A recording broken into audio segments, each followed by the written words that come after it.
I'm a black man trying not to get caught up. I'm just trying to solve the puzzle like a jigsaw. You know it's a big world, so easy to get lost. I'm just trying to solve the puzzle like a jigsaw. What's going on, good people? It is your boy Josh Rogers, and I want to welcome all of you country people, city dwellers, saints, and friends to another episode of one of the greatest podcasts here on Cicely Tyson's internet, and that is The Jigsaw.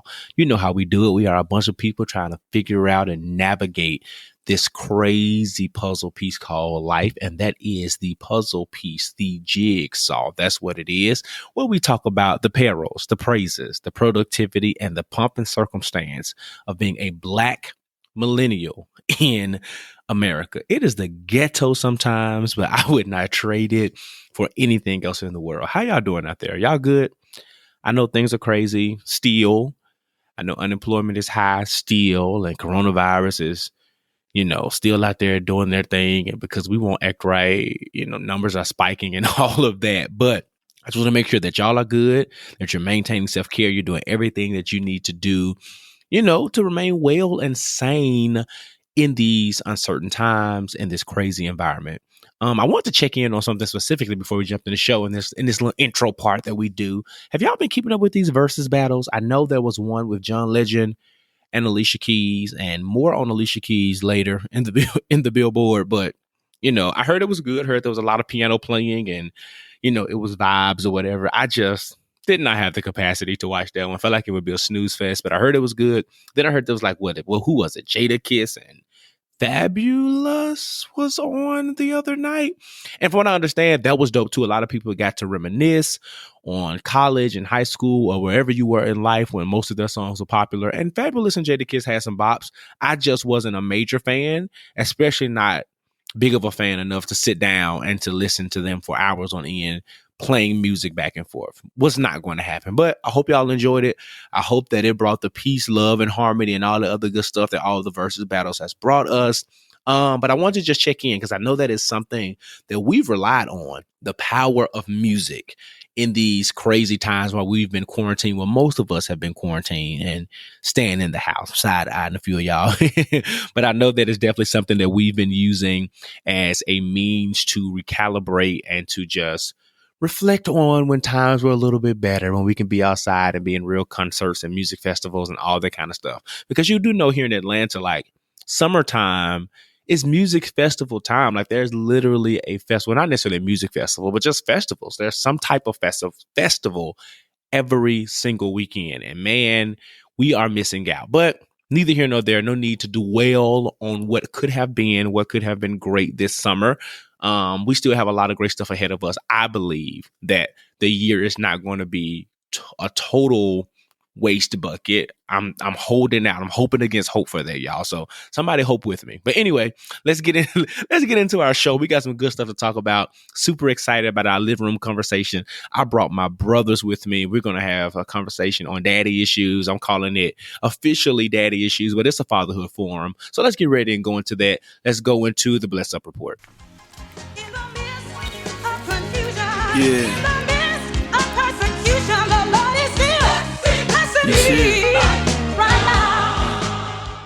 So this week on the Bless Up Report, we want to shout out Portrait Coffee right here in Atlanta, Georgia. They are a brand new coffee shop that's going to open up in the fall of 2020 this year, if all goes well. I've been seeing buildings and things open up. I think general contractors and builders are considered essential workers. So hopefully they're still able to stay on schedule. They've been doing some pop-up events and having their coffee in different type of events and social gatherings, and they've really been getting the word out. They are one of the few, very, very, very, very few Black roasters here in the entire state of Georgia.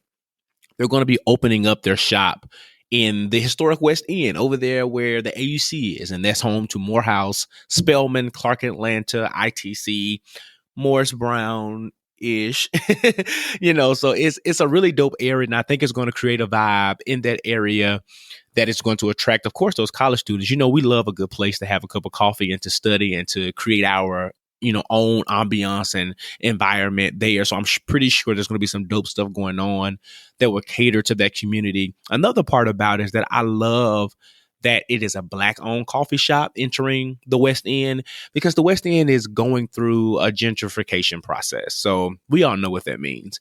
And as much as I am all for communities being rebuilt and redeveloped, I am oftentimes, not just oftentimes, all of the time, disappointed in the fact that gentrification means the displacement of people who helped build that community, who've helped sustain that community. So when redevelopment happens, it is really beautiful to see that Black dollars and Black businesses are being reinvested in those same Black and brown communities. So shout out to them for that. That was a sidebar, but I did want to shout them out for being a Black-owned coffee shop right here in the Atlanta area. So if you are here in the fall, when they announce the date, I'll try to be sure to circle back and announce that as well. But when they announce the date, make sure if you're in the Atlanta area or you visiting, because you ninjas love to visit Atlanta, Georgia, mighty God. But when you are here, make sure that you go to the West End, you have your cup of coffee. Right now, you can still enjoy their coffee. They're selling their beans and their grinds on their website, and they also have candles. Their coffee bags and their beans range from about $14 a bag up to, I want to say, about $18, and their candles about $18 a piece. They're about the size of one of the big 3-wick Bath and Body Work candle. So if you're familiar with that, that's about the size of the candle. So just support. They are currently sold out. I was just on the website because I just bought me a French press. Shout out to all the bougie coffee drinkers out there. And I was looking for some Black-owned coffee businesses to support. And when I found them, I immediately wanted to buy some, but they are sold out. But their website promises that they restock on coffees every Tuesday. So this comes out on a Thursday.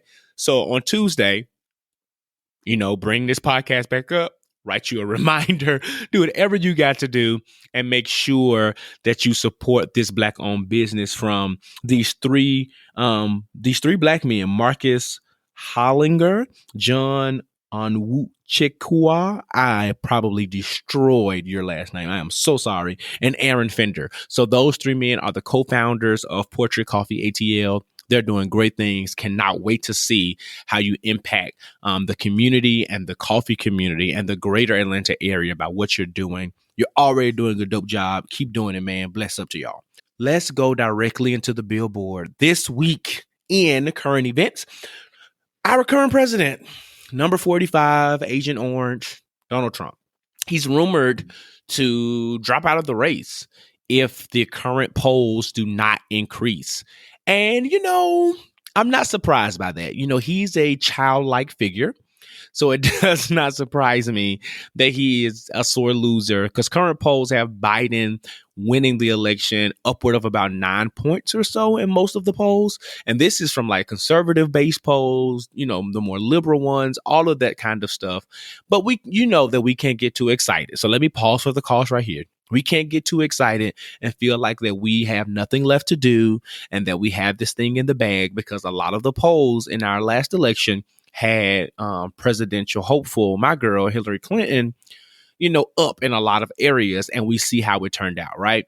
So let's make sure that despite what the polls are saying, we are still going to vote. I am going to be a broken record up until November. So just be prepared for that. Okay. And it's probably going to get worse.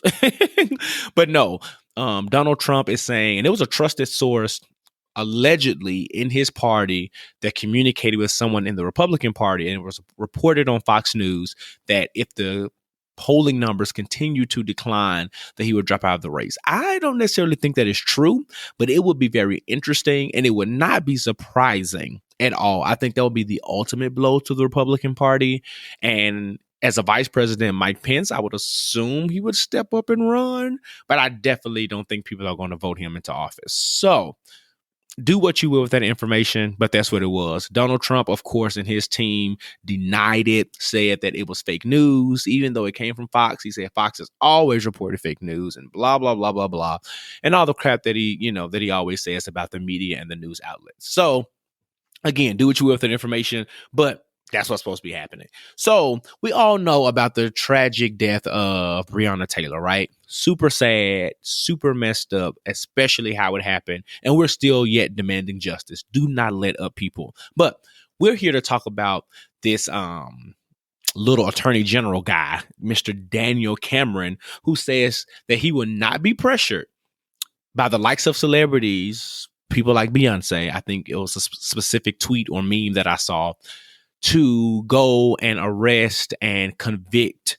the police officers who murdered, that's the word, because that's what happened, Breonna Taylor. Now, sir, I understand due process of law. I understand the need to possibly investigate, but there are enough facts that the public has that should lead to, if nothing less, an arrest of these officers. These officers are free, and you are out here proposing to this white woman, all on Instagram, all excited and signing bills to support not defunding the police. And I want to bring somebody on too, so we have a real conversation about what defunding the police really means and the effects of that, because I think a lot of us are really ignorant, not necessarily ignorant as in we're stupid, but ignorant as in unlearned about what it means. So we need to have a living room. We need to bring somebody to the couch and have a living room conversation. Another aside, but sir, you're doing all of the things except for doing what we need you to do. If there's nothing else, these gentlemen need to be arrested, and this investigation needs to be intensified, because I know you're going to do whatever you think you need to do. It needs to be intensified so that these men who murdered this young woman, right, can be brought up under the penalty of law, and that we can have justice for her slain life. It is ridiculous. And at this point, you are pandering not only the Black community, but the communities at large. All right. So chill out with it, bruh. I know you're being all defensive. I'm not going to even go down the rabbit hole of that, about the fact that you're engaged now to a white woman. Like, I'm not even going to do that and make any implications about what that means and your viewpoints surrounding this issue. What I want you to do is to do your job and not be so bought out and manipulated by local government, by police agencies, that you do not do the right thing in this situation. Do the right thing, bruh. Convict these people. Bring justice for Breonna Taylor. All right? All right. So our favorite, or maybe not so favorite, problematic cousin, or maybe former cousin, Kanye West, just inked a deal with the Gap. It is a 10-year deal worth millions upon millions of dollars, and they're going to call it Yeezy Gap. That is part of the partnership, and it should be released in about the first half of 2021. Don't really know what that means. First half of 2021 to me is January to June, so I guess look out for it in, spring, summer, September, spring, summer, whatever Sheree said. So I don't know when to look out for, but they're saying first half of 2020 is when we can see Yeezy Gap. And from what I understand, it fulfills Kanye's, one of his bigger goals and ideas is to bring clothing and fashion to the masses, because his Yeezy brand was immediately pushed to the luxury point because of their prices. And, no shade, but all shade. Those Yeezys. Have y'all seen those slides? Them new slides? They look legit like orthopedic twos. They look like, if some stately senior citizen was permanently recruited to be a security officer. So I don't know what those things are. They are ugly. They are overpriced, but people are buying them for whatever reason. So I am kind of interested to see what this Yeezy Gap partnership looks like, because Gap, for all of you who know, is really kind of preppy. They make really great jeans. Shout out to the people who like jeans, but like beyond just basic denim, it's kind of preppy, kind of standard business casual type clothes at relatively affordable price points, right? Not the best quality, but also not the worst quality. Pretty decent stuff, I guess. And I don't know how Yeezy's brand and idea is going to mesh with that, because what he's brought to the table as far as fashion is really off base to what the Gap does. So that's interesting all within itself. I think the bigger win for Kanye is to fulfill this alleged dream of his, and that's to bring clothing and creativity to the masses. So we shall see. Don't know if I would be supporting that. I don't wear the Gap like that anyway, but I am interested to see what this is going to look like. So I'm not going to tell you what I'm not going to buy, but I am going to tell you I have zero intentions at this present moment in the Lord's day, in the Lord's year of 2020 right now, to purchase anything from Yeezy Gap. So BET Awards came on this past Sunday, and it was different. It was a quarantine edition, which means that everything was pretty much pre-recorded and heavily produced. Now, to that point, I actually love the fact that most of the performances were produced. It was really great quality. I felt like some of the sporadic and spontaneous, good, bad, or indifferent things that happened during a live award show did not happen because the artist had opportunity to really plan and to move beyond what the confinements of a stage will be. They didn't have to deal with any technical or sound issues. And if they did, we didn't know why, because they had the opportunity to pre-record it, you know what I'm saying, and get it out there. So to that point, I thought it was dope. Amanda Seales was the host.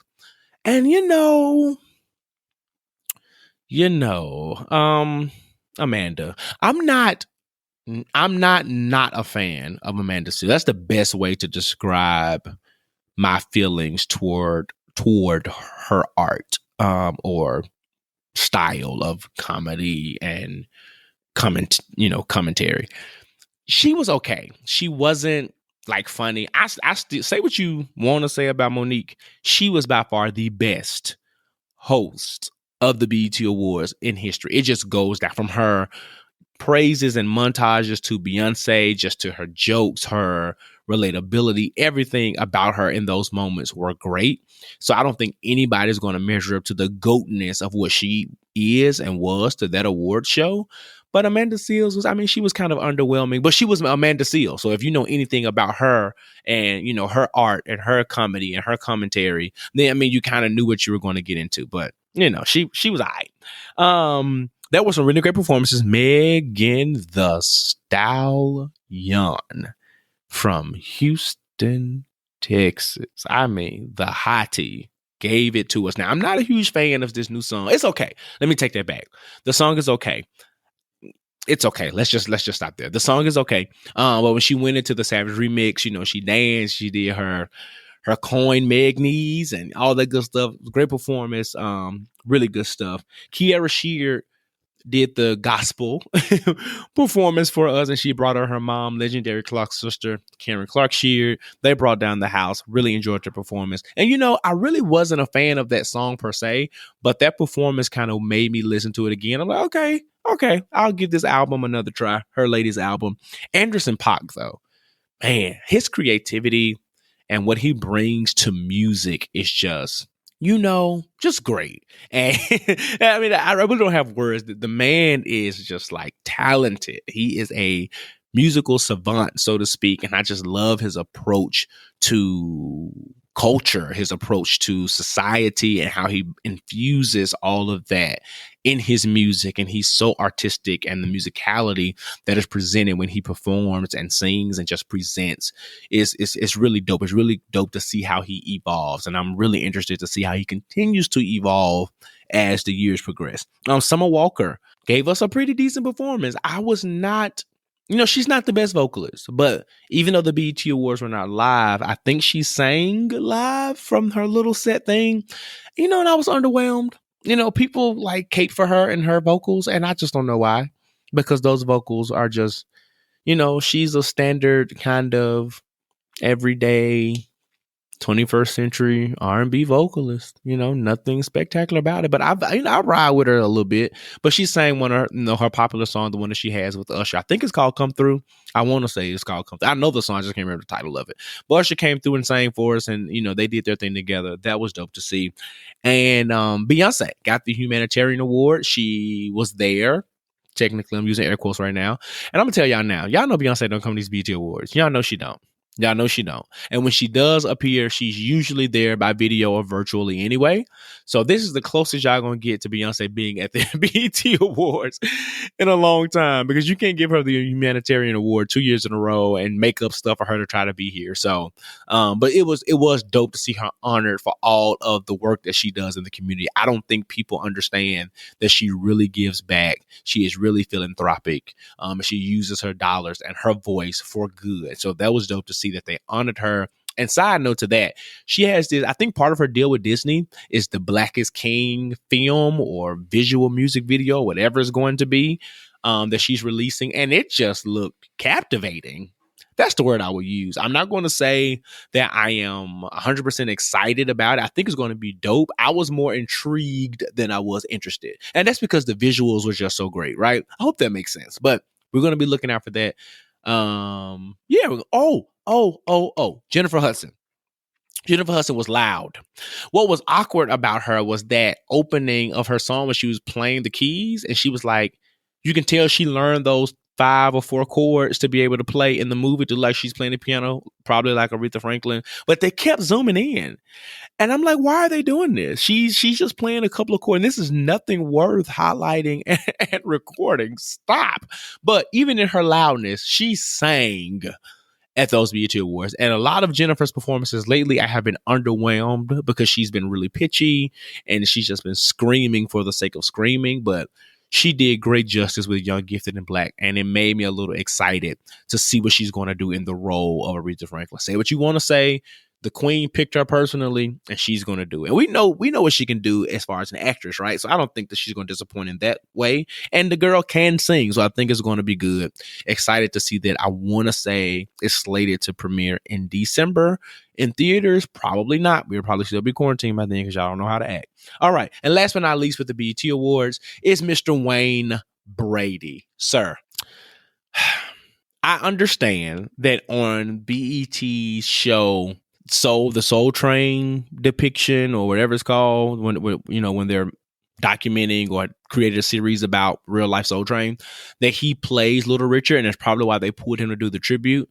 But literally, that was still a terrible choice. It was a terrible choice for him to play Little Richard in the Soul Train show, let alone to bring him back to pay tribute to Little Richard on the awards. There could have literally been almost anyone else. I'm exaggerating, but Wayne Brady, and then he had on this like cheap Tyler Perry wig. It was just not what we needed in that moment to shout out and pay homage to such a legend, such an out loud and forceful mammoth of a human being. Who would I have chose? So people ask me that. Say what you want to say. Bruno Mars would have killed it. And I'm thinking from a perspective of just performance and energy. Right? Because I'm thinking about people of color. You got to think about what Bruno brings to the table. And he would have killed Tutti Frutti and, Good God, Let Me Smile. I think that would have been amazing for him to do and have his band in the background and him playing the keys. Like, I think that would have been dope. I also think, what's his name?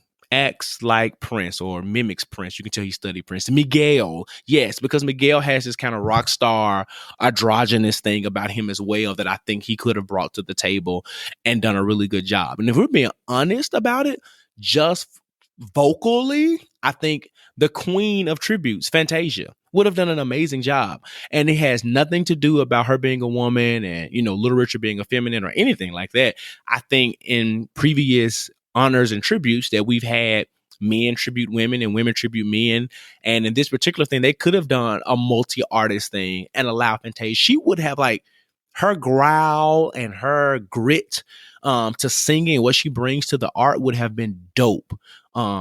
As she honored Little Richard. So I think those could have been 3 options that would have blown Wayne Brady out of the water. Wayne Brady is like corny and has this like real commercial jingle-esque type singing voice that just did not work for tributing the man, the myth, the legend, which is Richard Penniman, better known as Little Richard. But, that is that. So anyway, that's enough about the Billboard and all that's going on.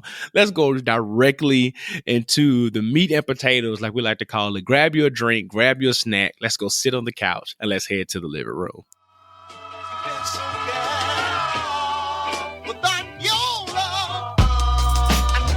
It's about the little change. Do it with some soul in a little. What's going on, y'all? And welcome back to the living room. Today I am mad excited. I think I say that almost every episode, but today in the living room, we got the couch and all 3 of the lazy boys ready because I got a full house. I got my brothers with me, and we're going to have an in-depth conversation. My boy Marcus Thomas, Chris Moore, and Bryan Haire. Welcome to the virtual living room. Introduce yourselves. Bryan, tell the people who you are. Reintroduce yourself. Tell the people who you are, what you do. All right, glad to be back in the living room. Bryan Haire. I am a husband. I am a father. I'm a black man who, loves his life, loves Jesus and gangster rap.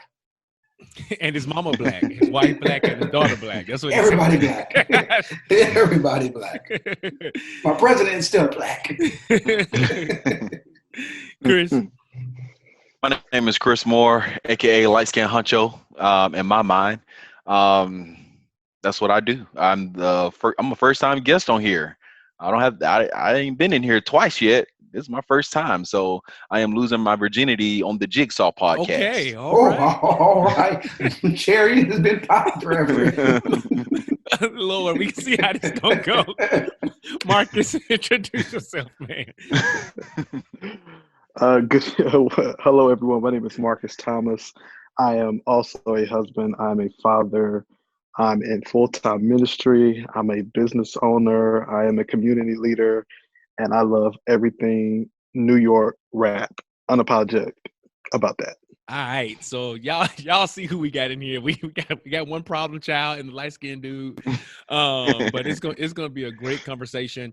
And if you did not know in the intro, I think I may have said it, is that today we're talking about fatherhood and what that means to us and our development and how we've grown from it, in spite of it, and all that different kind of stuff. We just finished celebrating Father's Day, and for my boy Marcus and Bryan, it was their very first ones. Hey. Yes. So before we dive into the conversation, Marcus, tell us, how did it feel to celebrate your very first Father's Day? It felt great. It was surreal. Just knowing that I'm a father finally. I'm 33 years old when I had my first child. And it felt great. Just to sit around and be around the family, sit on the couch, watch TV, enjoy a quarantine Father's Day. So it was great. I loved it. I loved every moment of it. That's what's up, man. Bryan? Outside of Rona being trash, it was amazing. I had a great time. I didn't get no socks. I didn't get no tie. I didn't get no dress. I didn't get a tie. My wife and my daughter did a wonderful job, so it was great. But to be honest with you, it was really surreal. It was I waited my whole life to celebrate Father's Day, to be on the side of being a father. So it was a great day. I was just excited about it and almost shed a tear. Y'all know I get emotional sometimes, so I almost cried. I was going to sing Marcus Thomas's song, I'm emotional. If you don't know, he looks just like Carl Thomas. I think they're Never seen them in the same room at the same time. Never seen them in the same room. They are the same person. Well, this is my 8th Father's Day. Go ahead. No, I was gonna say, I will say that it was kind of weird that my pops called me on Father's Day before I could call him. So that was pretty surreal. My dad just sent me a text.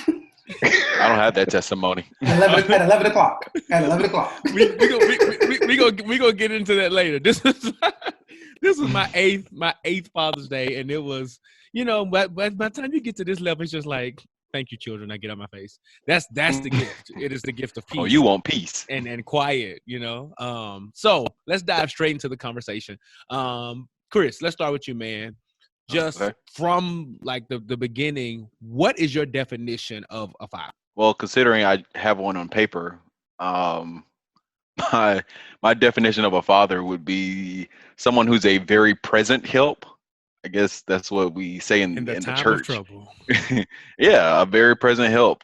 Someone who can teach you different things about how to be a man, as far as dating, as far as finances, just as far as life goes in general. Coming from a single parent or single mother home, there's a lot of things that my mom can't teach me, whereas a father would be able to step in that gap and fill that void, fill that need. Right. Okay. Marcus? Yeah, so my definition of a father is someone that takes care of their responsibility.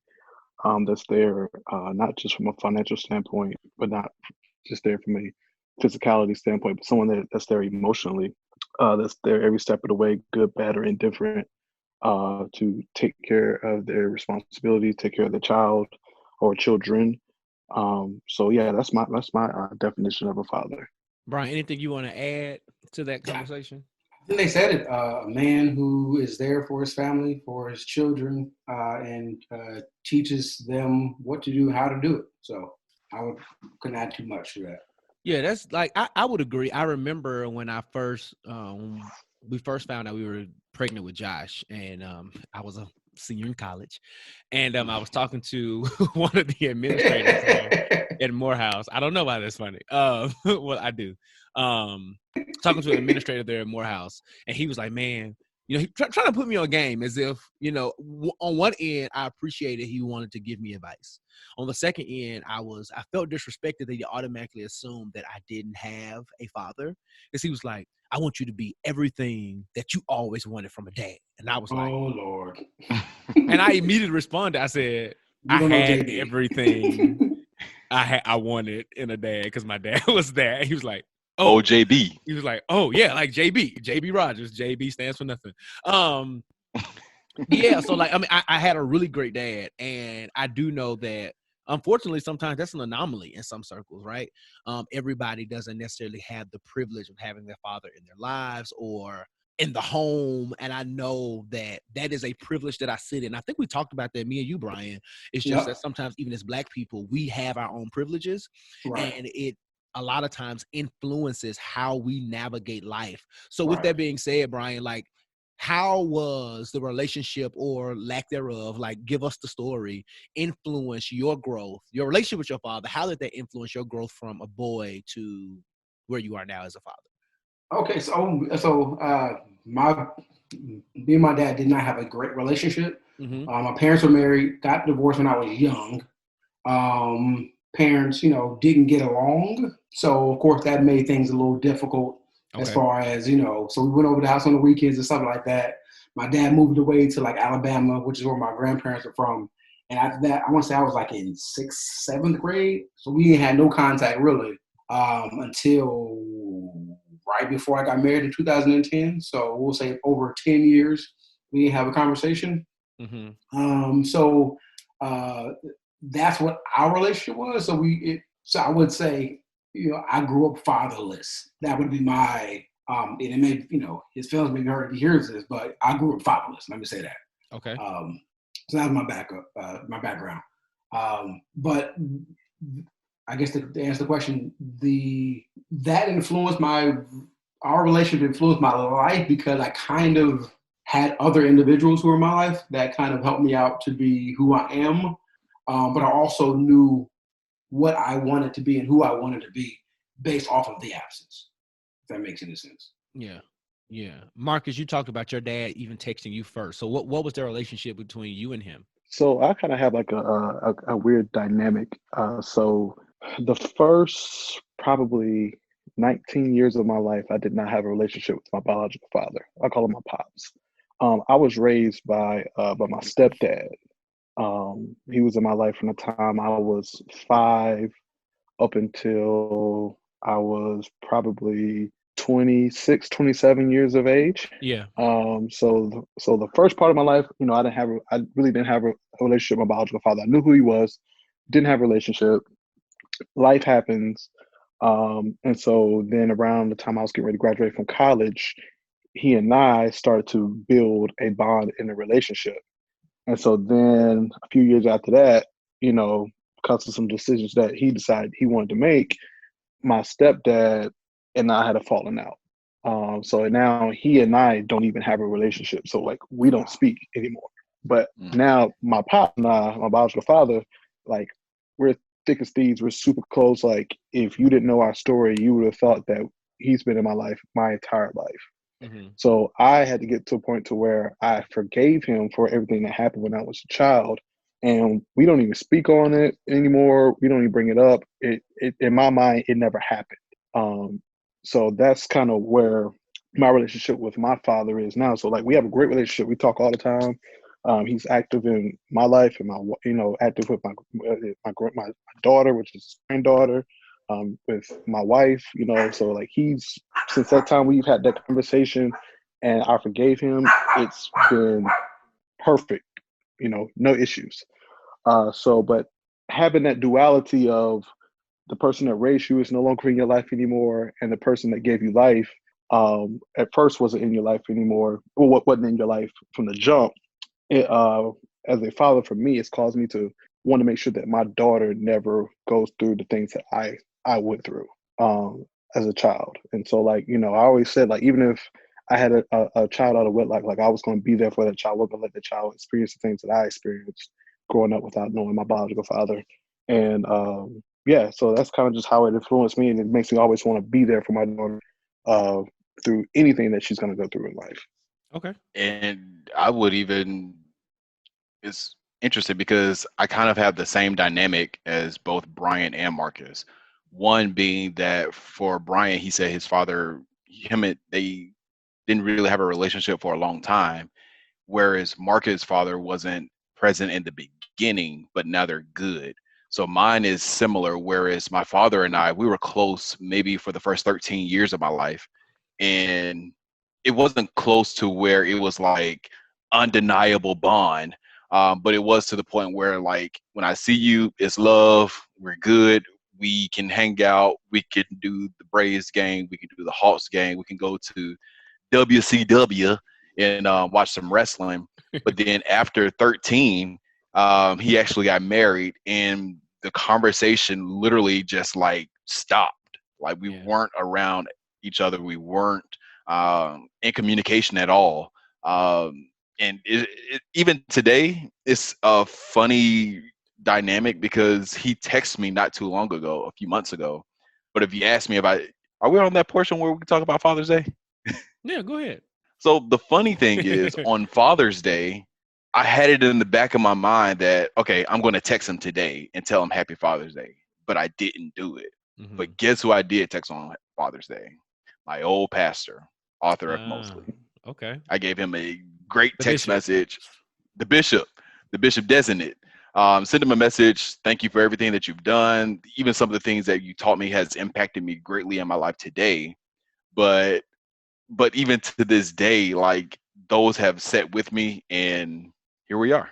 That's what's up, man. And what's interesting, I don't think I've ever admitted this to you all, so this is a Jigsaw exclusive, is that sometimes even within our circles, and my wife even has an interesting relationship with her father. I'll say it that way. I won't tell her business. I'll let her tell her testimony whenever she wants to live. But sometimes I feel a guilt about having what I consider a good dad. And sometimes, like, it's enough for JP to go around. Y'all can have them, like, y'all can share. Because it's like, when I'm in those spaces and we're laughing and we're joking or we're sharing memories, and I see like certain people get quiet, and it's not like you're bashful or you're shy. It's just like, well, I don't have really anything to contribute to this conversation. And then it leaves me in this space of almost like, well, dang, do I need to stop talking about my pops? Because we had a really dope relationship. The interesting thing is that the older I got, the better our relationship became. I felt for years that he didn't understand me. And mainly because all of y'all know I don't really like sports. If it ain't the Grizzlies or the Memphis Tigers, I don't really care. I just don't. But he is like a sports like fanatic. Like every Sun, like Cowboys. Mad that church is long because he's trying to get home for the games. Ultimate San Antonio Spurs fan. It's just who he is, right? And we just didn't click. And I felt like because we didn't click on that level, there were other ways. There was just not many other ways that we could click. But as we got older, I think he began to show more support in what I did academically. I was in student government. I was into music. I was all these other things. And what I began to realize as I got older is that, he was just that. He loved me because I was his son. There were no conditions to it. Like I think I even tried to play football one time just to kind of like, I'm going to do this. And then he put me to the side, like, you got asthma, right?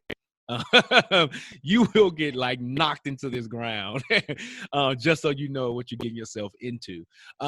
So like I definitely understand. I'm not gonna say that I get it because I don't, but being a part of you guys' lives gives me a different perspective on, I guess, the range of what fatherhood can and cannot be. So this may be a difficult question. And we'll start with Marcus, especially since you kind of had this kind of healing concept. In what ways do you see your father in you? So just to kind of go back a little bit. So I'm actually grateful that things happened the way that it did between my father and I, Yeah. because it gave me a chance as I was a little bit older to get to know him.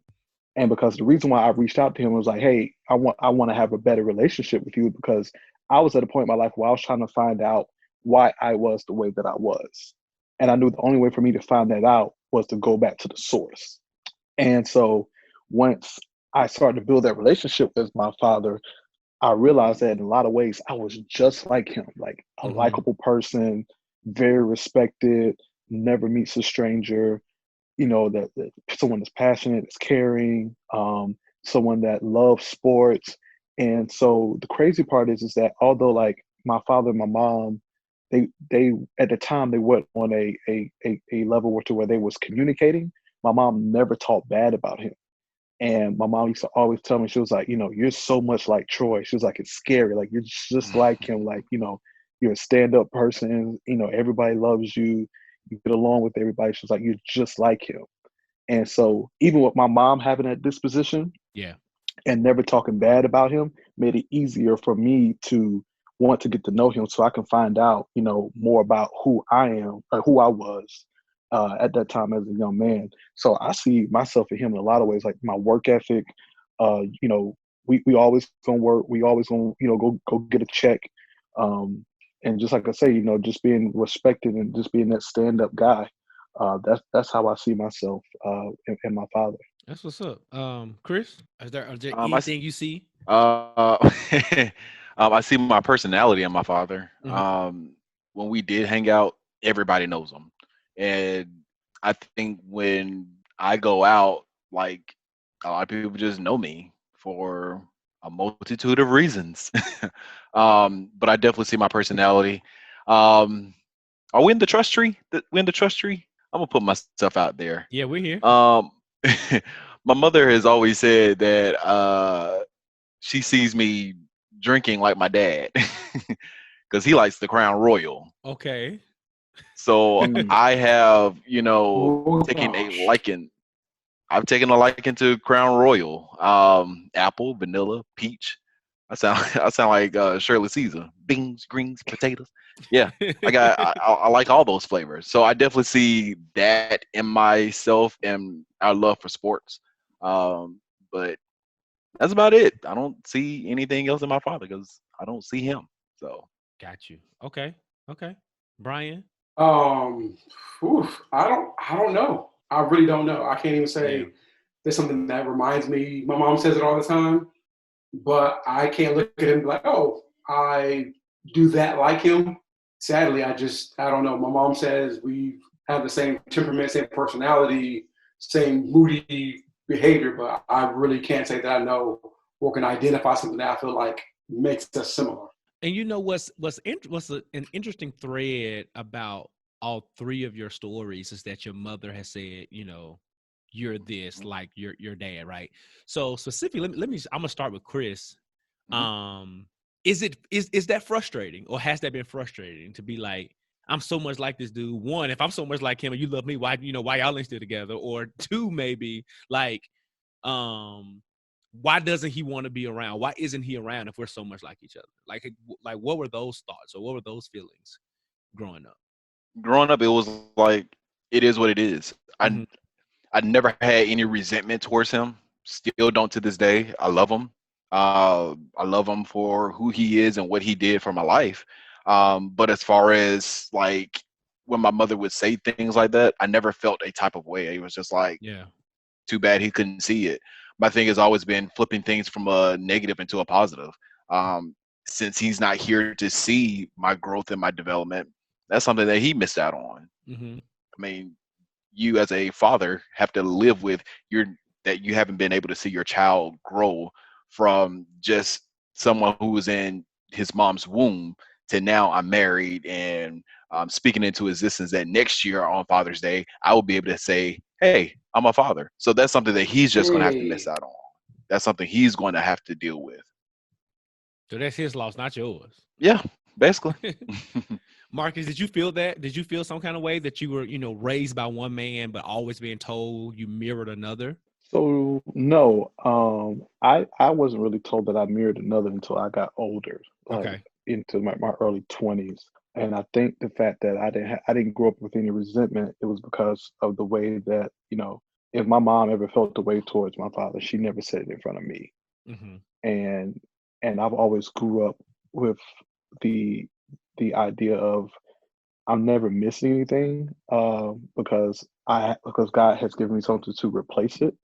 So at the time, even though my father and I didn't have a relationship, God had put, my stepdad in my life at that period of time. So I never felt like I missed anything.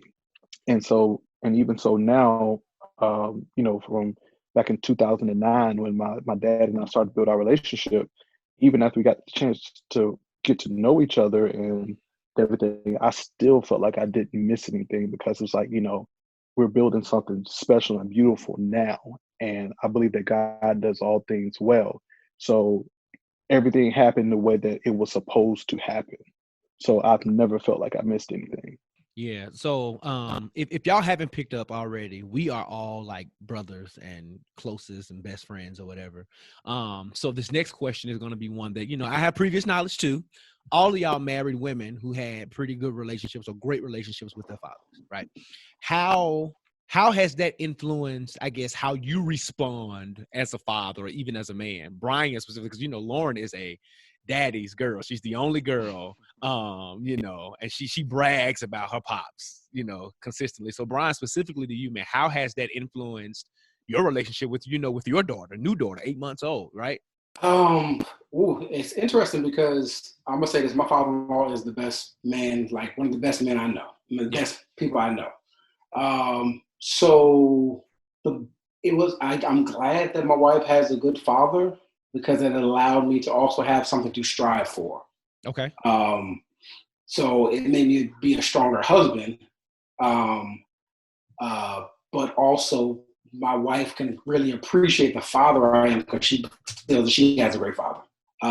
So I think I'm a better man, better husband, and a better father because my wife had a great father. Okay. Chris? Well, the wonderful Keanu Wicks. I'm in the same boat with Bryan Haire. Keanu Wicks Moore also has Superman as dad. Otis, Mr. O is what I call him. That sounded inappropriate. Edit this part out, please. Timestamp it if you will. But he is Mr. O is Superman. He literally is Mr. Handyman, Mr. Come to me for financial advice, Mr. Know It All, but in a good way, not in a smart aleck kind of way. So it's been an adjustment because of my growing up. I didn't have that father figure. However, he doesn't make me feel any type of way. He doesn't belittle me at all. It's like, well, you didn't know, so here I am, and we do things together. We mounted my TV together. We've done things around our house together. So it's been a great relationship. It's been fun. It's been interesting. It's been learning for sure. I believe I've learned some things from him that would help me with my family. Okay. Marcus? So I mean, I'm not going to tell her story, but I can say that my wife and her dad, their relationship was strained for a little while. Mm-hmm. Now, kind of like my relationship with my father, her and her dad have a great relationship now, and he's her Superman. So, and my wife, she's the only child, and so Okay. she's used to, she's that daddy's girl, used to kind of getting what she wants when she wants it. And so with me now I know how also that having is. Man, and listen. so with me having a 8-month old daughter as well, um, it's kind of impacted me because I'm kind of just like bracing myself, like, okay, I see how my wife interacts with her dad and kind of gets her ways. So how is Hannah gonna try to do that to me when she gets older? So Oh, Hannah I'm just gonna trying work to pick you. up on these little. Oh yeah, Hannah's she's got gonna it work me. already. So, I'm just trying to pick up on these little nuances and kind of just know the hustle. So I'm prepared when my daughter is 20, 30, 40 years old and still coming to daddy for certain things. Yeah. So like for me, I guess it's different. Like I said, I won't tell Asha's story. But I think because of the interesting dynamic that she has with her father, there's a lot of pressure on me to be a really good dad. And sometimes it feels unfair because I'm just like, I'm gonna be the best daddy I can be. I'm gonna be Josh. But I feel like there is this sometimes pressure that I feel to make sure that I'm going over and beyond. And it's not a bad pressure. To me, it actually in some ways pushes me to be better. It pushes me to be more caring because as much as my dad was a great dad, he's not super emotional. He is now because he's getting older. And I think that just comes with age and, all that kind of like we went protesting. The man of God texted and called me every single day up until that Friday and was making sure that we were alive. We were staying safe, texting Asha, telling her to be careful, checking on his grandkids. So he's like that guy now. But growing up, I mean, he was emotionally there, but he wasn't always emotionally expressive. So I think some of the pressure that I have from Asha that I feel sometimes is to be a lot more expressive in ways that sometimes it's kind of uncomfortable because it's just not what I got, right? I was affirmed as smart. I was affirmed as, handsome. I was affirmed as respectful, but not necessarily, oh, Josh, we love you. We care for you. Like I knew they loved me and they said it, but it wasn't like Josh and Jaden would come up to me and just kiss me. And just Jaden would literally crawl in my bed and lay on me in the morning. I'd be like, dude, get away from me. But at the same time, like we've kind of built this expectation of affection between father and son. So I guess the next question, just piggybacking off of that, Chris, is it intimidating sometimes to be in the presence of Mr. O? When you see Kiana and her dad around each other, like, is that intimidating to say, man, I didn't have that, or I don't have that, or I hope that I can be that? It's not intimidating. It's inspirational. Mm-hmm. One thing I learned from one of my father figures in life, who basically had the same situation. He didn't have a father growing up, but he had a stepfather. And I always asked him, like, how did you want to be a dad? And he told me he always, in his mind, his thing was, I want to be the dad that I always wanted. So that kind of thing just stuck with me forever. So even when I have kids, I can take pieces that I've learned from Mr. O and just my own experiences and be the father that I would have always wanted. I definitely take inspiration from TV dads, Michael Kyle being one from my wife and kids. And say what you want, but Cliff Huxtable was a great dad. And even taking another, yes. The character. Yes, That's why I said Cliff Huxtable. Heathcliff was I didn't say Bill. I didn't say Bill Cosby. Yeah, I didn't say him. We try to separate the art from the Heathcliff. Jesus Christ. Yes. So, and even to take it a step further, my favorite show is Fresh Prince of Bel-Air. So although Uncle Phil wasn't Will's dad, he was still Carlton's dad, and the element that he had, the element that he gave as a father figure and as an uncle, those are some things that I keep too. So I get my inspiration from father figures, my past own experiences, my father-in-law, and TV dads. Got you. Marcus, is there any way that you've like how you've seen that blossom with your wife and her dad? Has that been intimidation or inspiration for you? That's been inspirational for me because it's like, I want anybody to, have a relationship with their father. Their natural father. Like, I want that. And I want people to have a relationship with the spiritual father. I want that too. But, from a natural standpoint, I want any and everybody to have a relationship with the natural father because I think that's important. It's needed. It helps. I feel like it helps you from an emotional standpoint to have that relationship with your father. So no, I wasn't, never will be intimidated by that. I actually encourage that. I encourage her, hey, go to Fayetteville this weekend, go see your dad, it may be a 2-hour drive, but go do it, because I know me. Get out this house. Anytime. That's what he's saying, Chris. I hear him. Personal time. I see, right? Because I know me, like, hey, if I can get in the car, drive 2.5, 3 hours to go see my pops, I'm gonna go do it. So right. I would never be intimidated by that relationship by no means. So speaking of, and I'm gonna start with Bryan. the intimidation versus inspiration factor. And you brought up something great in Uncle Phil. We're going to play One Gotta Go. And I took Uncle Phil off the list because he's the one everybody's going to keep. I already, he's like one of the greatest TV dads of all time. But I will say, just looking at that show, he's better known as Uncle Phil than Carlton's dad.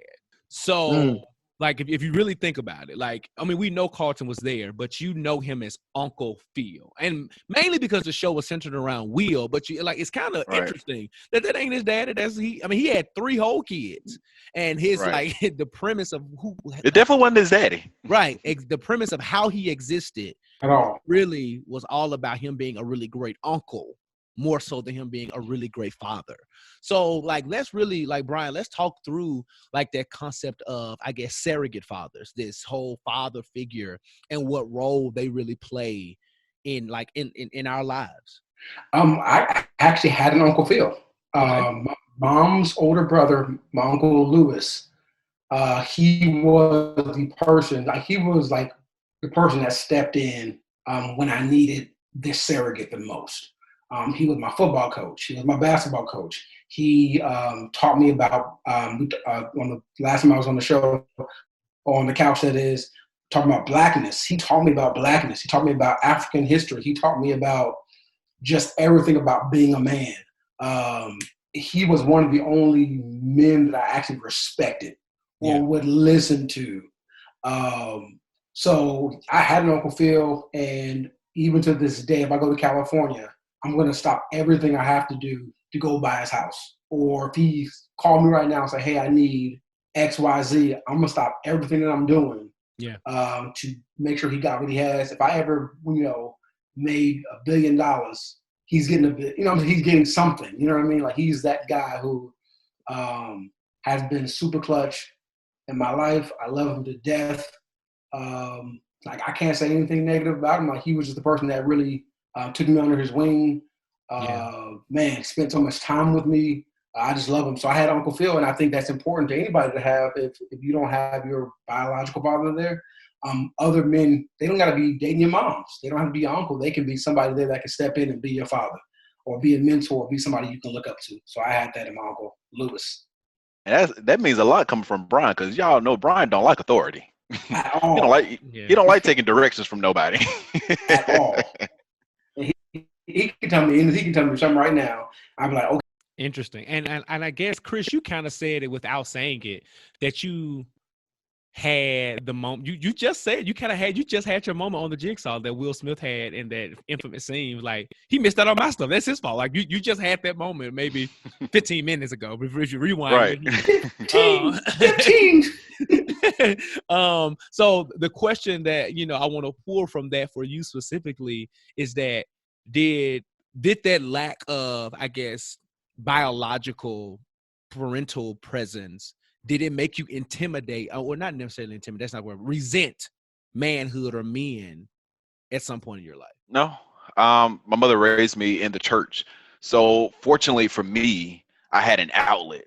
Yeah. Usually people growing up from where I came from, and in my particular situation being a single mother Oakland City. Oakland City, to be exact. Spots. Campbellton Road. Campbellton. Call me Jeezy Hamilton, flying down Campbellton. But yeah, it's because I was able to be involved in church. I didn't have that alternative to go to the streets and get involved there. So granted, while Monday through Saturday, I would be in the neighborhood playing basketball or whatever, I was also the kid that the people in the community was like, Chris, there's something better for you. Like, don't get involved in all this. I played basketball with drug dealers. They were like, Chris, at this time, you need to leave. And I would leave. So fortunately, I was able to be involved in church. Where in church, my mother had me around the deacons, had me around Deacon Green. Deacon Beijing. No, not at all. He's a pervert. He's a pervert. It's gonna be on the airwaves. Man, wow. That okay. So yeah, my mother was like making sure I was around the deacons when it was men's fellowship times. making sure that I was able to learn from my pastor and just get that knowledge from there. And that's super important to have those mentors, because even though I talk about, Deacon Green is an inside joke. Don't worry about us. He's not a real pedophile or anything like that. But it's Not a an real inside pervert. joke. Not a real pervert. We would not glorify and No, laugh. yes, he is. No, I don't know that to be true. I will not silence you, and I will not gaslight you, Chris. That is not who I am. I would not deny your truth, but Okay. but It ain't my truth. I didn't live it. Speak your truth, King. This is not Speak where your this truth, is supposed to be King. going. My But apologies. I'm sorry. This is not my no, show. This is the yeah. jigsaw. Trying to figure this thing out. But seriously though, I do think it's super important. Like, even if I had a very active present father, and like my dad didn't go to college, so there were ways that he was limited, even if it was just preparing me for more. Like, he taught me how to be a man, how to survive. Like, when I came to college, save your money, do this, do that, do that. But just navigating the application process, FAFSA. I mean, the man was clueless, right? So I had teachers and I had other people who really invested in me in that way. So even though I had a father, I still had father figures. And then, like, my dad, like I told y'all, he would get upset when church was going long because he wanted to get home, to watch the game. So even from a spiritual perspective, like, my dad, like, is the guy who sits at the table now and reads his Bible with his glasses tilted down on his nose and all that. But growing up, he wasn't like completely in tune with church like that. And that was fine. But I had a really good relationship with my home pastor, who still calls me his spiritual son.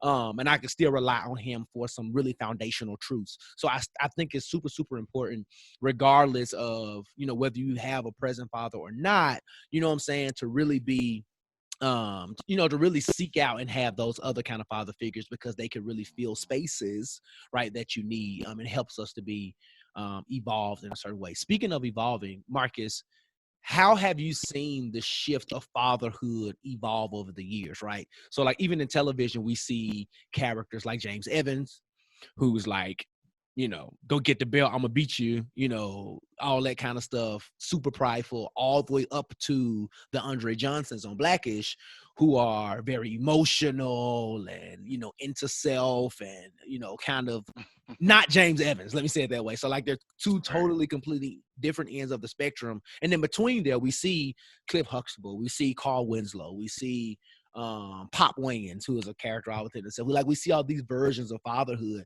Like, let's just talk through that evolution period and what you think, good, bad, or indifferent, it has done for society and the perception of fathers. I will say, I think Pop Williams doesn't get the respect that he deserves as a Thank you. father. He gets all the respect Thank he you. needs. Thank you. I Rest will in peace, say that. Pops. Rest in peace. And I also want to say Andre Johnson, I think he's going to go down the Hall of Fame once it's all said and done, because Blackish is an incredible show. But the evolution of it, if you think about it, if you go back to like Good Times with James Evans, man, it was kind of like he was, during that particular time period, it was like he was like that woe is me type of father, like, nothing ever goes my way. I'm gonna come home, it's fire and brimstone. I'm the man. You can do what I say, yada yada yada. But then if you go to, if we go to Carl Winslow, he's a easygoing dad, still firm, still very present in his children's lives, kind of allowing them to kind of be themselves for the most part. Then we talked about Uncle Phil and how he was.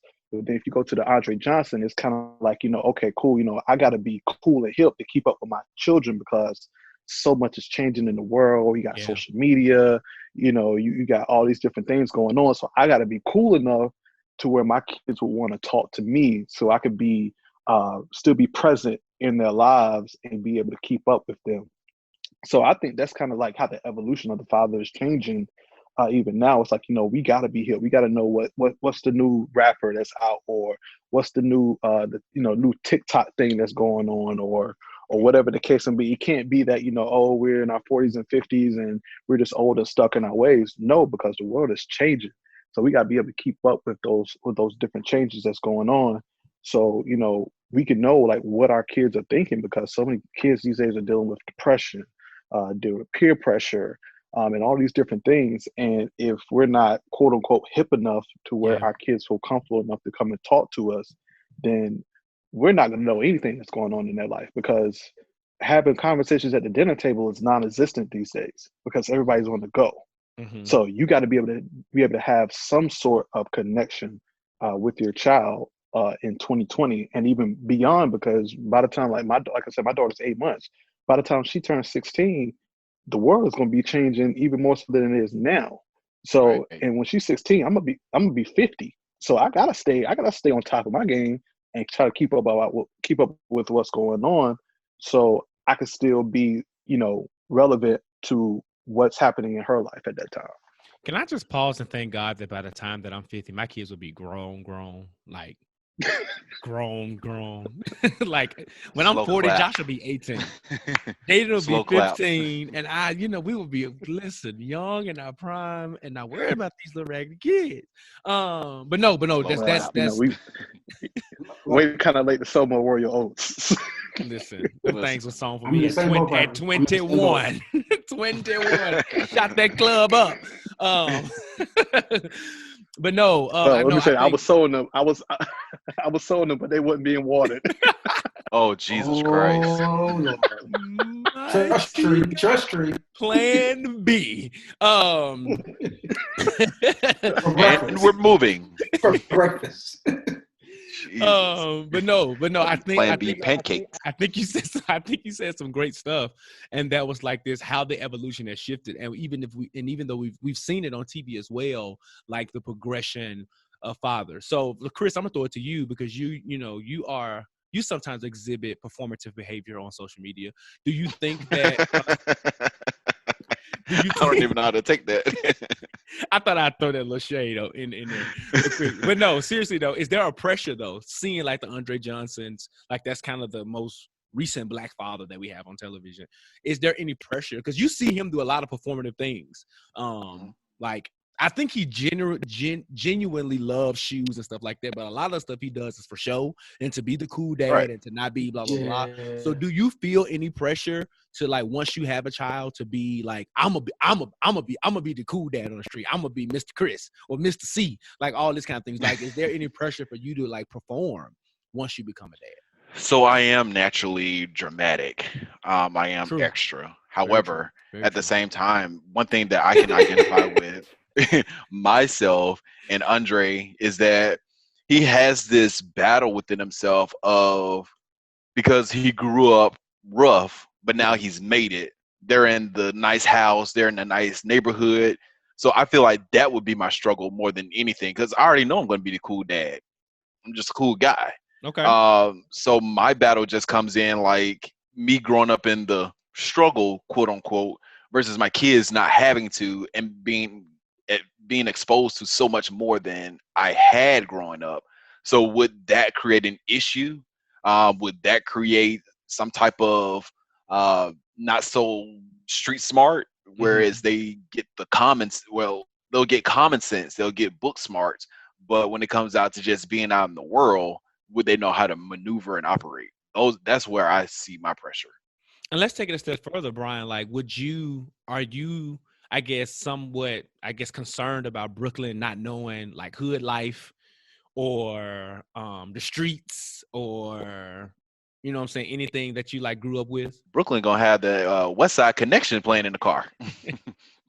She'll be growing up chitty bang bang. I mean, because Bryan, we talked about it. We talked about it on your episode where like you live in the suburbs, like it's Whitey McWhiteville over there, and so like, is there any concerns about like, is she going to be really exposed to Black culture outside of our house? I do have concerns to a degree.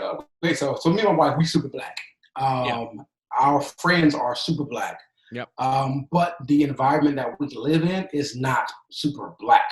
You know what I mean? So we're going to have to be overly intentional when it comes as far as exposing her to Blackness, and also kind of make sure, like Chris said, that not necessarily, I don't want her to be street smart, but I want her to be savvy. You know what I mean? Yeah, as far as don't let some dudes run game on you. You know what I'm saying? You want to have yours. You want to have your own car, your own house. You want to have everything you need and want. So I'm gonna try to make sure you're up on game. And the funny thing is, her mom wasn't from the streets, so that's a whole nother. And when it comes to parenting, is I came from the street. Lauren came the rough roads of Emporia. Right. The grassroots of Emporia. Whole different, right. We had two different upbringings, so that's the thing. It's kind of like I'm gonna be able to hopefully give her some of the how to be savvy, but then also expose her to all the finer things in life, to where she won't have to really know how to be savvy, but she's gonna be savvy. Yeah, I think it's that duality. Like, you know, you want to raise your child in a safe environment, but at the same time, you don't want your child to forget or to not know where a lot of her people come from. Yeah. Like, you know, I wasn't raised in the hood either. Like, I grew up in the suburbs in a predominantly white town. And like, but I'm fortunate enough to know, like, I knew that I was Black.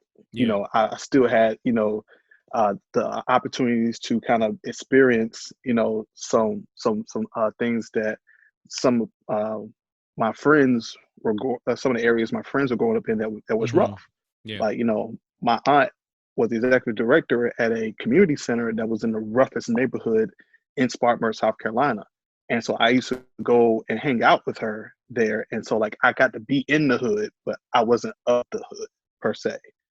And so like that's the thing, like even for like my daughter, like, you know, she's not gonna grow up in the hood, but you know, through certain music, she's gonna learn about it. Through certain movies, she's gonna learn about it.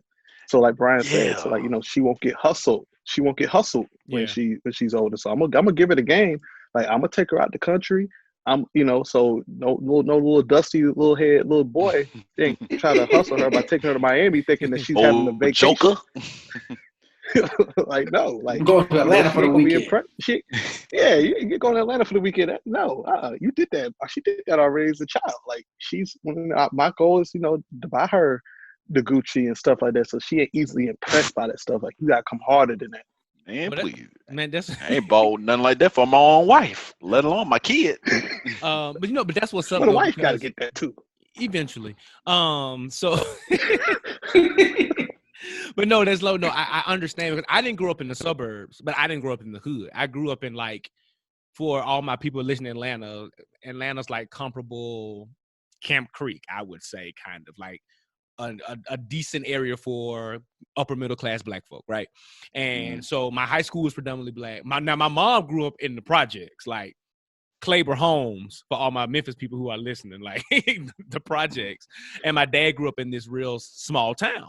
Across the water, West Memphis, Arkansas. So I kind of had like this duality of like kind of what Bryan is talking about in a sense, where I had a small town parent, then I had this parent that grew up in like the inner city that kind of brought us into the upper middle class neighborhood and kind of raised us that way. So while I wasn't necessarily exposed to the hood, my mama always said, "Don't you go into the hood acting like you lost. Don't be looking like you scared." No, like she put me on game. Right. You know what I'm saying? And mainly because like our church was in the hood. A lot of like we knew people who lived in like some rough parts of town, and she just taught. And I would spend the night over their houses, like cousins and stuff. Well, you know, cousins, you know, mama best friend is your cousins, right? They lived in rougher parts of town. Like she would just teach me how to navigate myself in those neighborhoods around those people. So I would, as she would call it, I wouldn't sing green, right, to what was going on. You know what I'm saying? I think like another thing, I just don't want my kid to be lame. Like I don't want them to be growing up. They playing a game.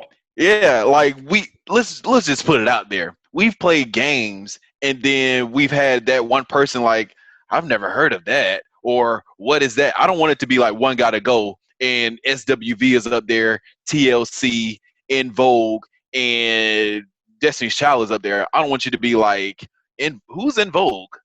I'm like, I'm not an In Vogue fan. I ain't got the album, but I know who they are. I know they was on the Weigh-In show. Free so I just don't want to say In Vogue. I will say In Vogue. I don't want the lame kid. In Vogue gotta go. In Vogue do gotta go. Yeah, In Vogue gotta go for sure. In Vogue gotta go. In Vogue gotta go. In Vogue gotta go.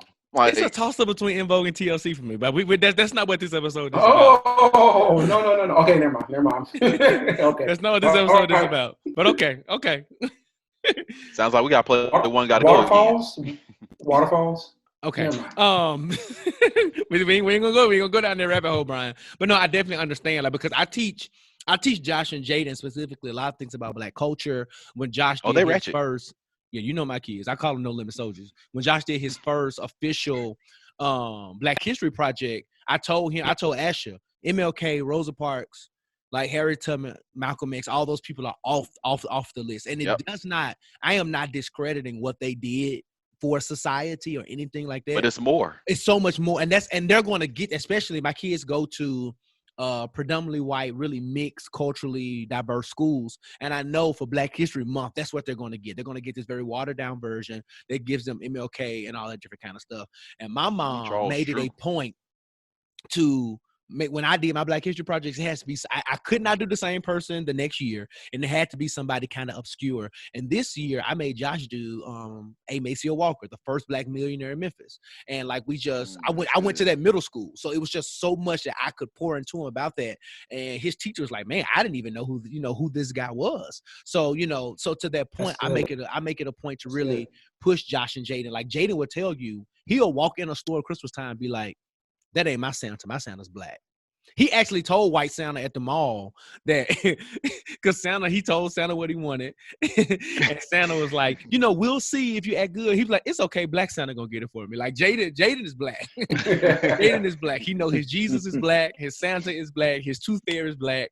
Everybody's Black. But I really make it a point to expose them to culture. Like when the Black Spider-Man came out, all those different types of things. Like I wanted them to see representation of themselves, because that was stuff that we never saw. We didn't have the closest thing we had was what the Black Power Ranger, and Blank Man and all that.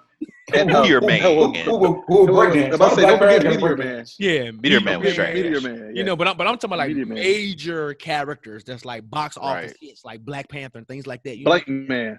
Yeah, you know what I'm saying? So I think it's super important. Y'all made some good points about exposing your children and being that type of father that gives them, duality and diversity. And when they do get older, because I'm raising sons, right? And I don't want you to be easily impressed by just a big booty.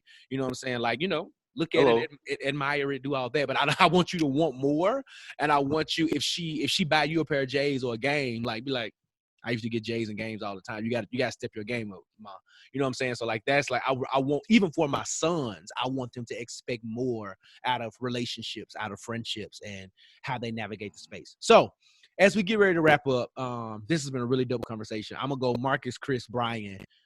What advice or what conversation would you have with your childhood self about some expectations? What would you tell yourself about expectations of a father? What to expect from a father, what not to expect? I would tell myself that it's okay to not be perfect, that it's okay to be vulnerable, to hurt, because, I mean, a lot of you guys don't know, my daughter was born at 24 weeks. She spent 3 months in the hospital, and that was probably the toughest time of my life last year. So I would definitely tell myself that it's okay to be vulnerable, it's okay to hurt. Then I will also tell myself, be prepared to not get a full night's rest for quite some time. Real. I told Josh this a long time ago, or when he first started this podcast. There's always a moment in the podcast where he asks a question, and you're like, "Man, that's a good one," and you have to like really think on it. And that's this moment. It was a really good question. What I would tell my what I would tell my childhood self about fatherhood is that fatherhood comes in different forms. It's not going to come just from your father. There are different men who bring different things to the table, where you can pick things from, where you can glean from. I would stick to that. Okay, Brian, want to wrap us up? I would tell my younger self that you are enough, that you're valuable. It's not your fault.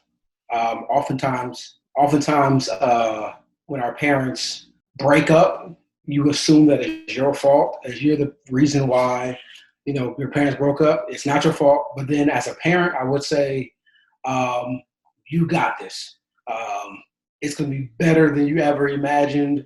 You have a village, and continue to be the best person that you always wanted. That's what's up. And, for me, I would even tell, young Josh that you are loved, you are seen, you are valued, and you're safe.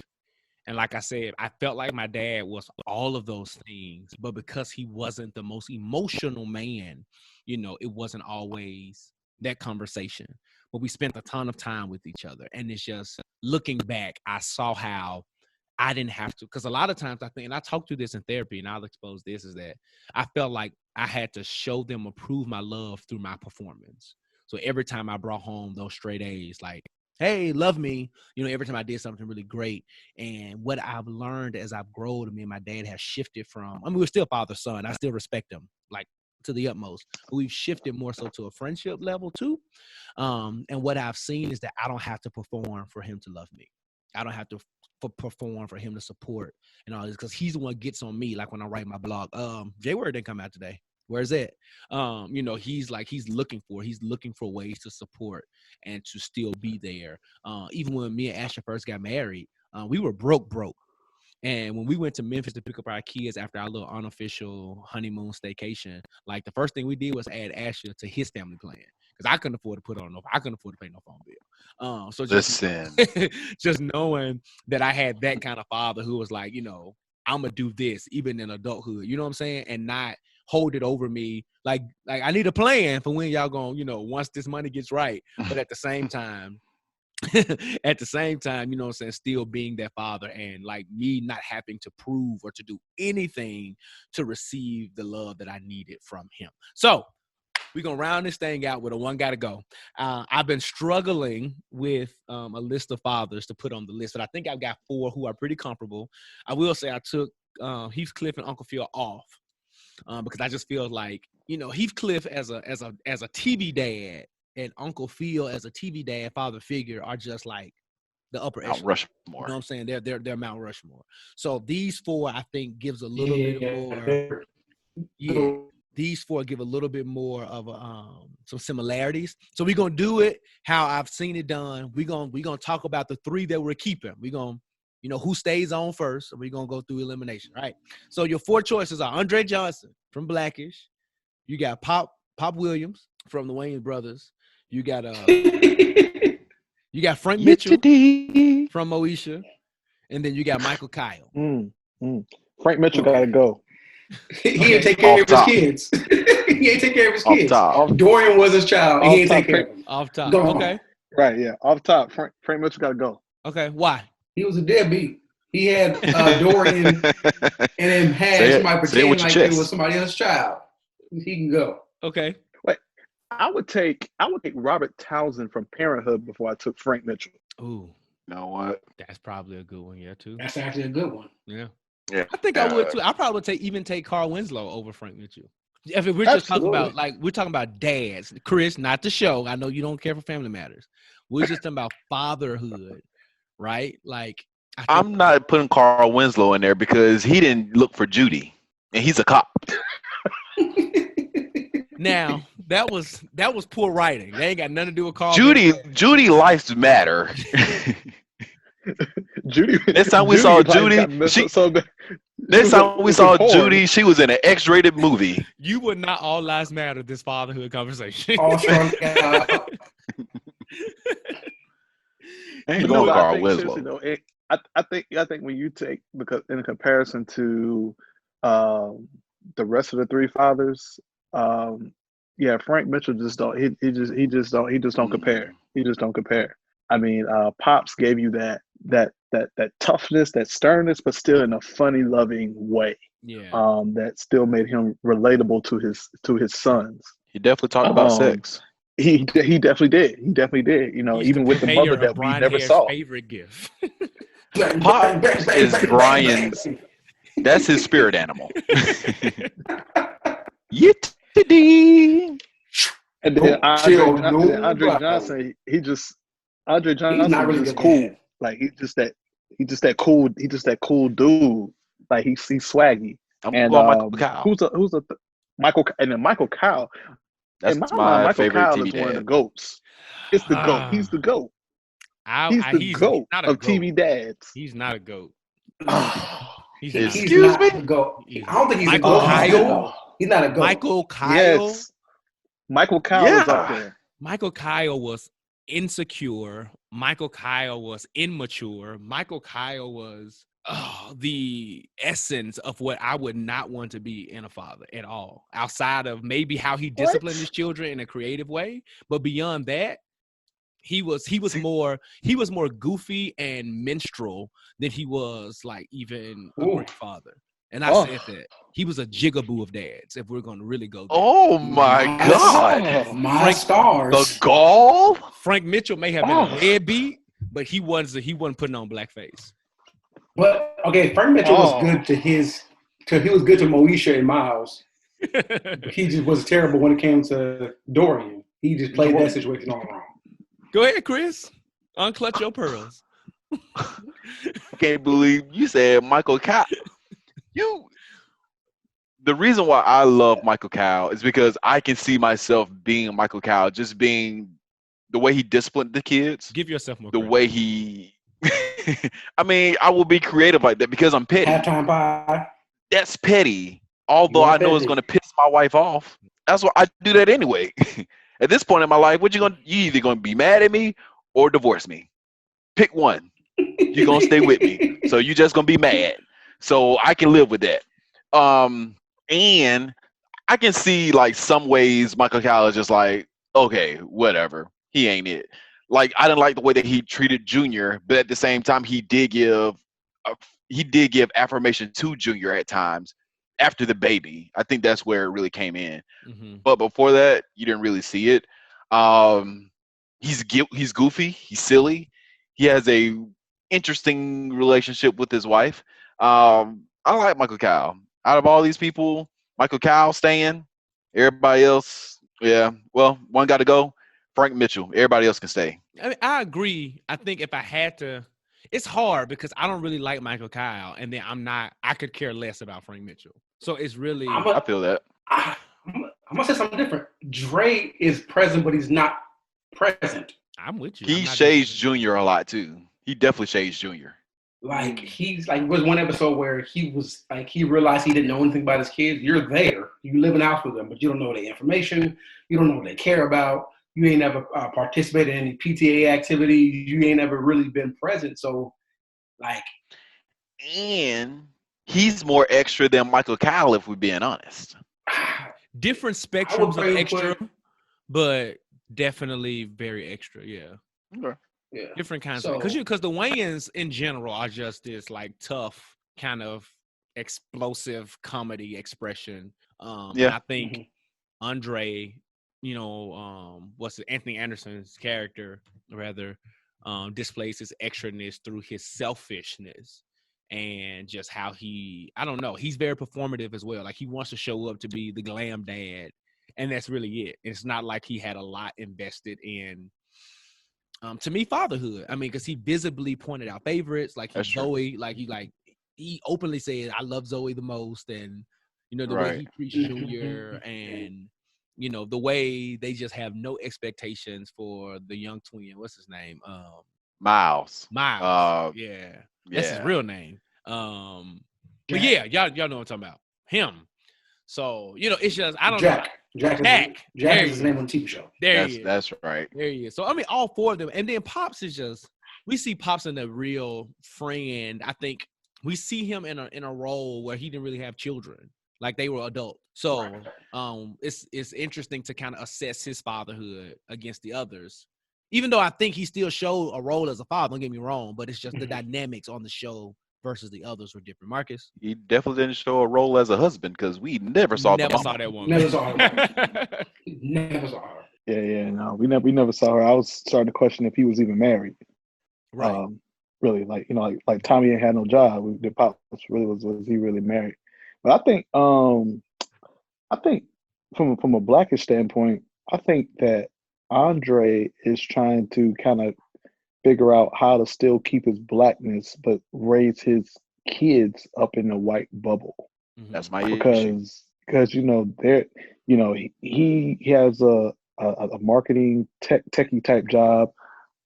Bo, she's a doctor, and so they live in this really fancy white neighborhood around all these white people, but he's still trying to keep some sort of blackness in their lives. And so I think that possibly Trying he to keep it real. struggles.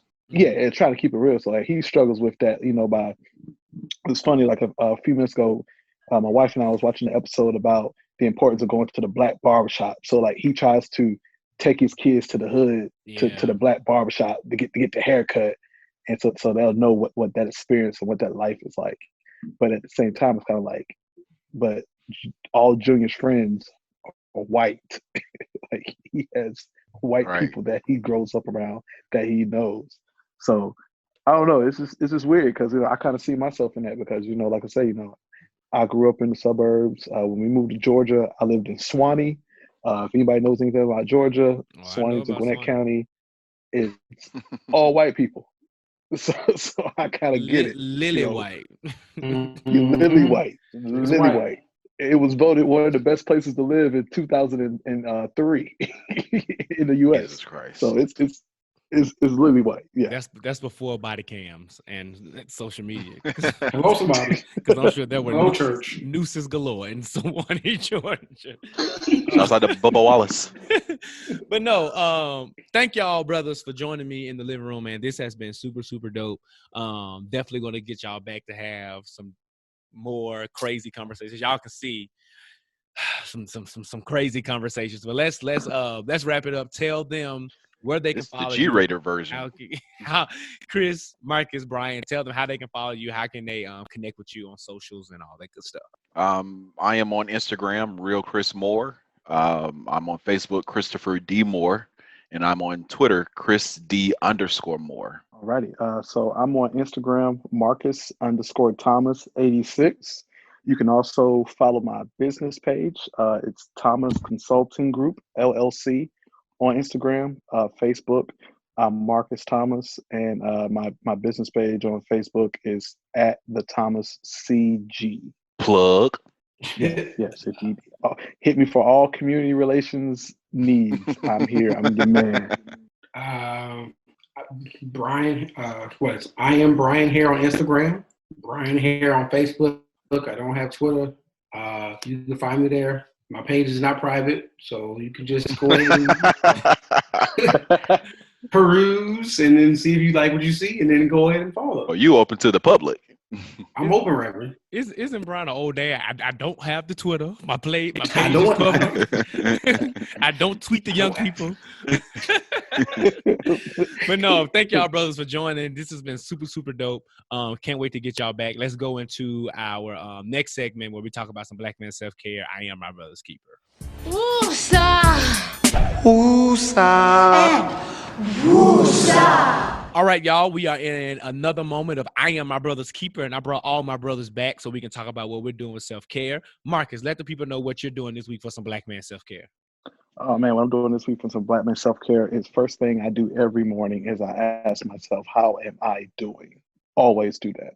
How am I doing? Got to check on myself. Got to check on, one must know thy own self. So that's the first thing I do. Second thing that I'm going to do this weekend for some self-care is to go running. Running frees my mind. Running helps keep me balanced.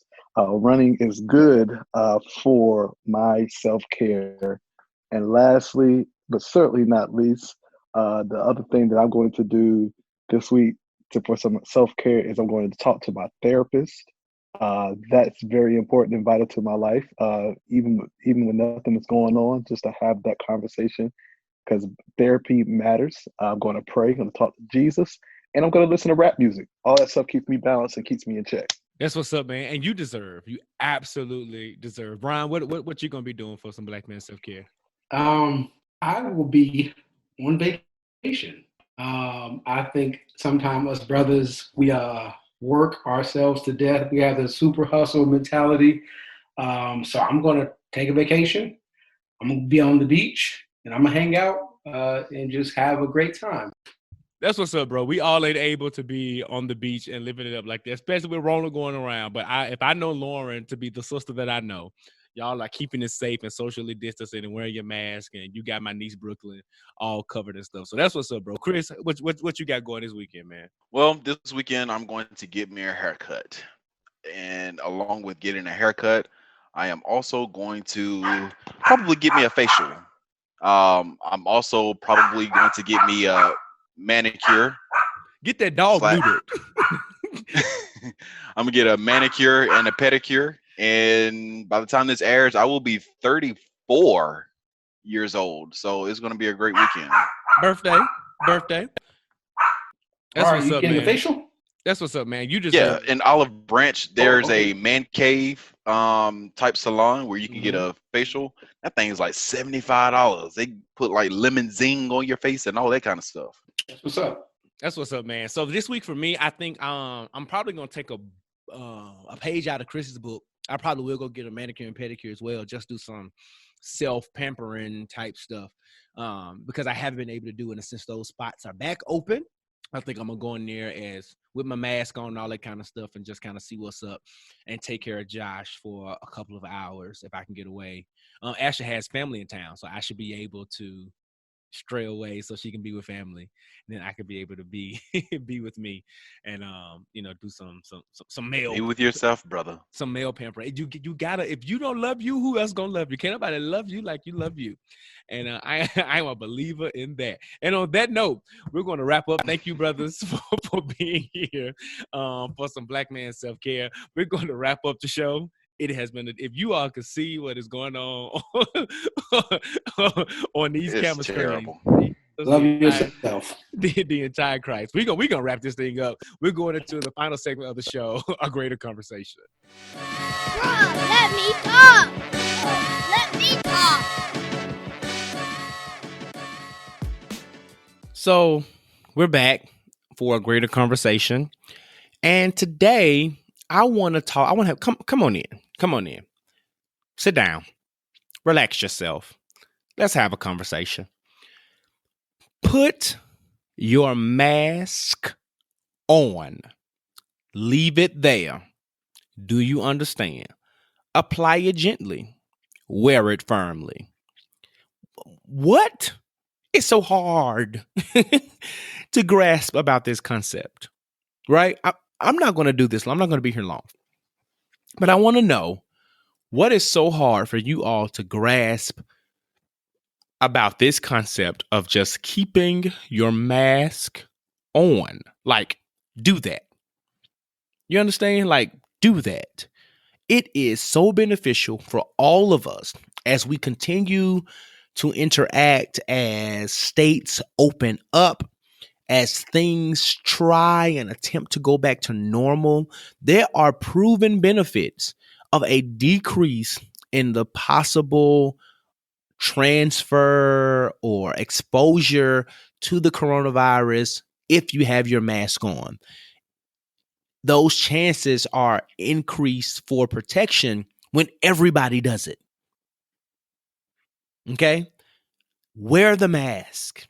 Abide by the social distancing rules. I don't understand. Italy was one of the worst countries that suffered through this pandemic.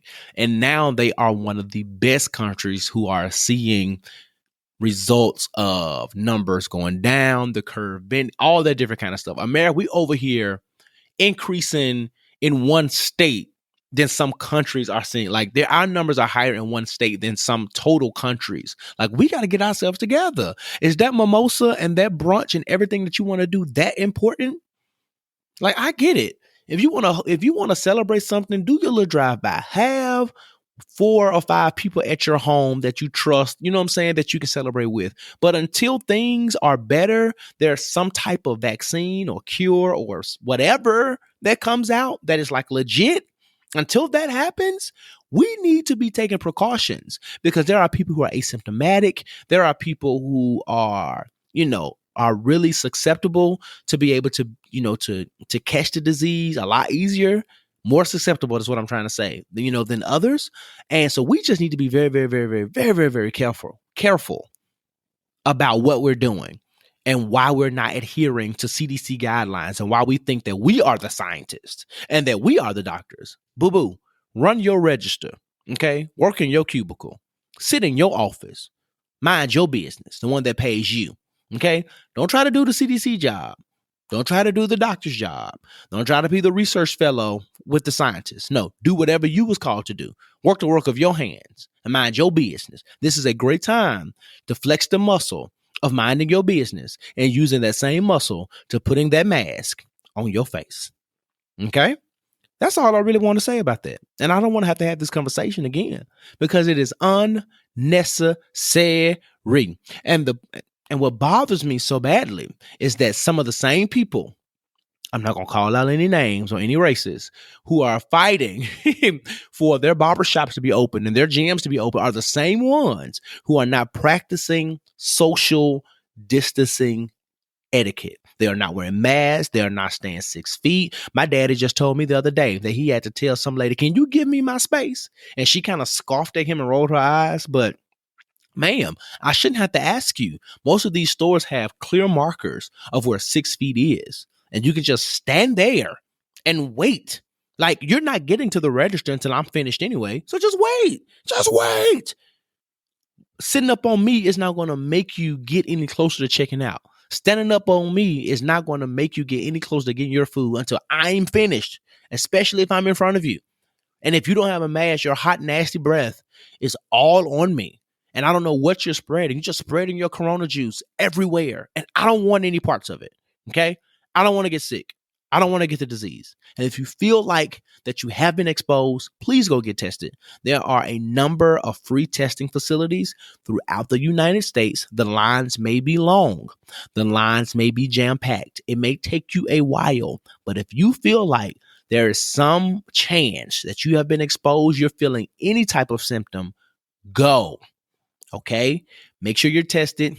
Follow what they tell you to do. Isolate yourself. Social distance, quarantine, all that good, grand, and beautiful stuff. Because I've seen people post this week on my IG story that they were feeling fine, got a little tired, went to the doctor, bam, positive for COVID-19, right?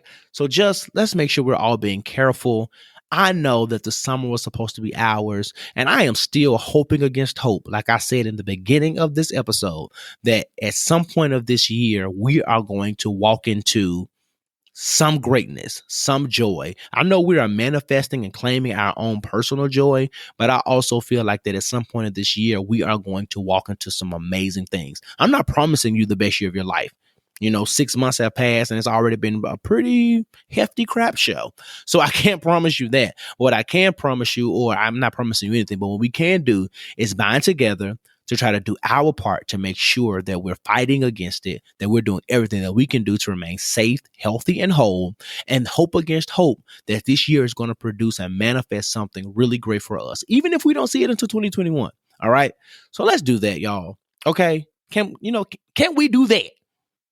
All right. And that wraps up another episode of the Jigsaw. I just had to get it off my chest. By way of announcements, 4th of July is this weekend for all of you guys who are deciding to celebrate, and for you all who are not, and for all my hoteps who are going to, make all these posts and judge people, have at it. Do your thing. Barbecue, don't barbecue. Swim, don't swim. Whatever you're going to do. I don't know. But be safe. Remember what I just talked about during the 4th. And we know, and y'all, please don't go crazy with these fireworks. Mighty God. Like, come on. At some point, they got to stop. I think I'm going to try to get my sons a few just so they can have that experience. But y'all, don't be cracking firecrackers at 3, 4, 5 o'clock in the morning. Come on, man. Like, okay. All right. Let's do that. Oh, and no raisins in the potato salad for all of y'all. Karen, don't do that. Put that down. Put that down. Put that down. Matter of fact, get out the kitchen. Get out the kitchen. We don't need your new recipe. Don't test out them new recipes on us. All righty. Well, another thing I want y'all to do is to keep buying black. We shouted out Portraits Coffee ATL, but keep buying black. Another black coffee owner is Black and Bold. They're online. You can go to the website. One of the owners is my frat brother, Gerard Johnson, I want to say is his full name. So yeah, go check them out. There's a ton of black business owners and things that you can support that's by black and brown folks. So that's real dope. I am one of them. Thank you for listening to the podcast. You've been supporting that way. Another way that you can support is by going to IamJoshRogers.com, clicking the shop link, and you will see all the different type of merch that we have, stuff for women, stuff for men, and even stuff for children, stuff for boy moms, all that different type of stuff. So make sure you buy a shirt, make sure you support. I would really, really, really, really, really, really appreciate it. We did not do the questions this week. I am building out what that segment is really going to look like. So I want to make sure that I have everything in place, and I want to make sure that it is dope and I'm presenting a really well put together, well thought out segment so that it's entertaining, it is informative, and all that different type of stuff. All right, so bear with me. When it comes, I will let you know. And I'll tell you now, the segment is going to be called the P.O. Box. So when y'all submit y'all questions to our email, you can email me by going to the Jigsaw Podcast at gmail.com. Submit your questions. Make sure you put in the header that it is a question and then tell me like the title of the letter or whatever. We will give you a pseudonym, keep you anonymous. So if you want some advice, some commentary or whatever on whatever you're going through, let me know. Send it to the Jigsaw Podcast at gmail.com and we will get that answered for you. As always, tell your friend, your mama, your cousin, her auntie, her mama, her daddy, and all of their friends to listen to the Jigsaw every single Thursday. I would really appreciate it. And please give us a rating of 5 stars or 5 stars, 5 stars only, and leave a really dope review. I would really appreciate it. That's how you can support the podcast if you don't support anything else, by leaving a 5-star rating and leaving us a dope review. All right. Follow us on socials at the Jigsaw Podcast. You can follow me on socials at I Am Josh Rogers. And that is a wrap. But don't let life stress y'all out, good people. Do what you can while you can, the very best way that you can. But listen here, don't you ever get caught with your work undone. I'll see y'all next week.